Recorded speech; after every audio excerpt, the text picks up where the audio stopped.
Good morning সবাইকে। তোমাদের সাথে শেয়ার করবো আজকে একটা স্পেশাল মিল্কশেক। তো এটা তাদের জন্য খুবই স্পেশাল যারা আমার মতো পাতলা আর ওজন বাড়ানোর খুব চেষ্টা করছো। তো চলো দেখা যায়। আমি সবাইকে আশা করি তোমরা সবাই ভালো আছো। তো আজকে আমি বানাবো একটা স্পেশাল মিল্কশেক।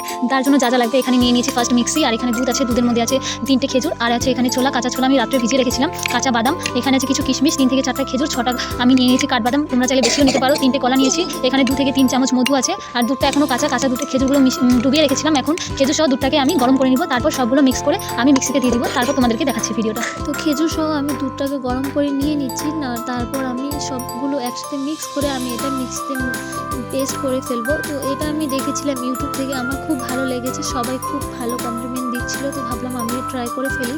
তো তোমরা আমার ভিডিওগুলো দেখে কেমন লাগে অবশ্যই আমাকে জানাবে কমেন্ট করে, আর আমার পাশে থাকবে, নতুন ভিডিও বানাচ্ছি বুঝতেই পারছো। আর দেখো এটা আমার হয়ে গেছে কমপ্লিট। তো প্রচুর ঘন হয়ে গেছিলো, আমি একটু দুধ দিয়ে এটাকে আমি একটু হালকা পাতলা করে নিলাম। তো যারা ওয়েট বাড়াতে চাচ্ছ তাদের জন্য এটা খুবই ভালো, আর চেষ্টা করবে সাথে 2টো ডিম খাওয়ার, কিন্তু রোজ না।